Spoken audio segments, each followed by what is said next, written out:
The New York Times. Real estate. Moving back to Brooklyn and upgrading. After a year in Florida with his parents, he missed New York and he needed a place big enough to launch a vegan cookie business.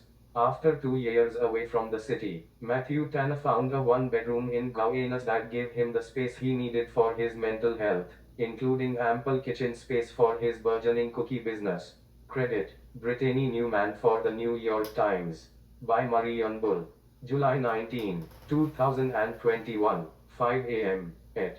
When Matthew Tanner decided to move back to New York this summer after 2 years away, he found the hunting process far trickier than it was the last time he looked for a place.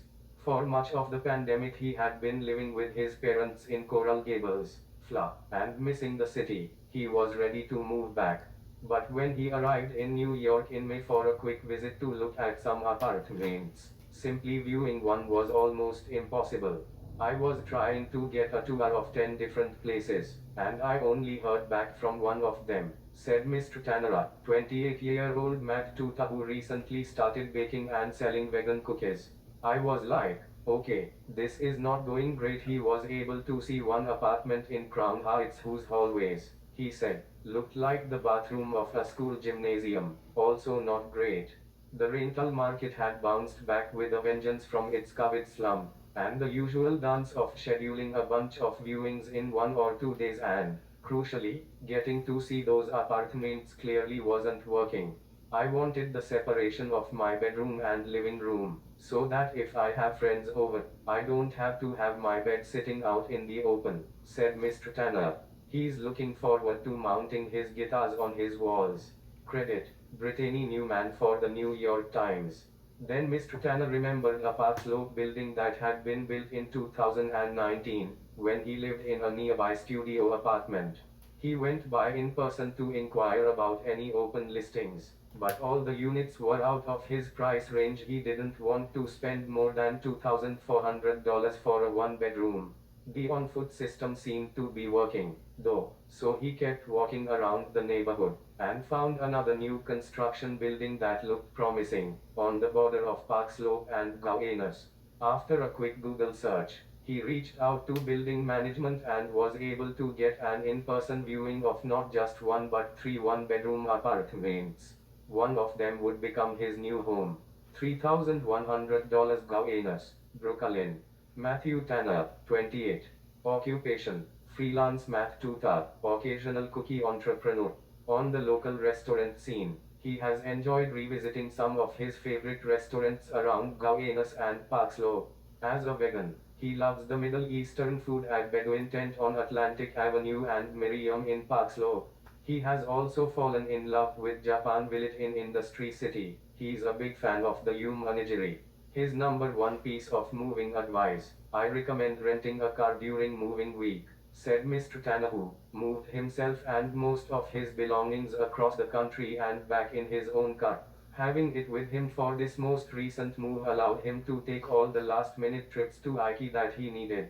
The rent in his newly renovated apartment was more than Mr. Tanner initially wanted to pay, but he was able to negotiate 3 months free for the first year. Credit: Brittany Newman for the New York Times. Mr. Tanner had a few important criteria for his apartment. First, he knew he wanted a true one-bedroom, if only for the sake of his mental health. In his old Park Slope studio, I felt like I was going a little crazy, being in a single room so much, he said.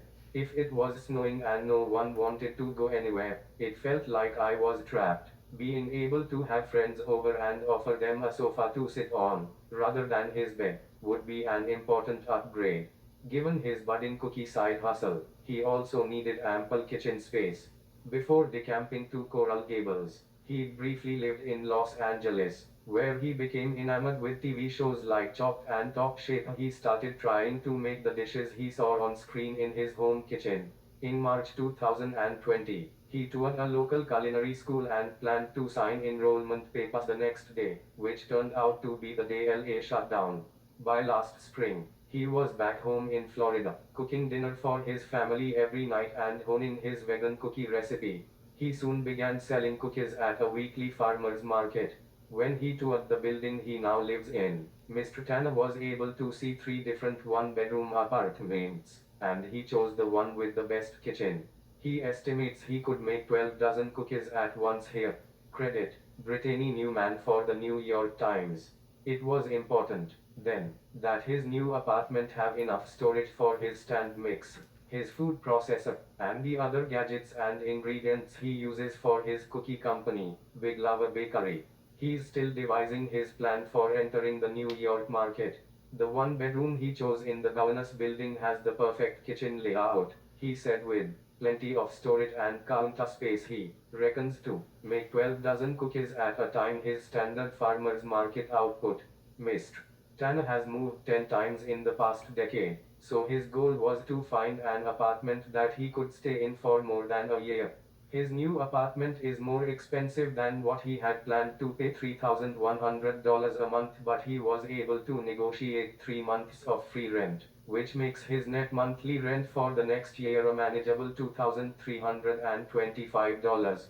It's a bet he chose to make on an apartment with all the amenities he wanted: a big kitchen, central air conditioning, and an in-unit washer-dryer.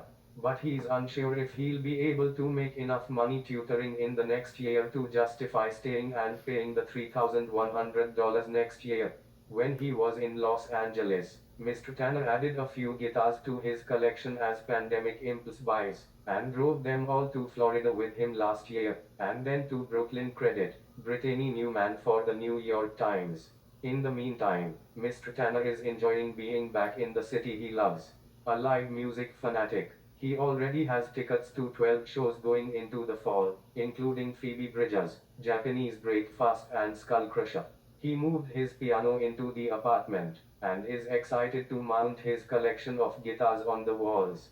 On the weekends, he appreciates his proximity to Prospect Park and the Alamo Drafthouse Cinema in downtown Brooklyn. "I love Prospect Park so much," he said. "When I lived in Park Slope before and friends came to visit the city, I was always sure to get a bagel with them and sit in the park. Now that the city is reopening and he has a comfortable home base, he's eager to restart his favorite traditions." Thank you for listening. Please click like, comment, subscribe, push the notification bell, and share with a friend.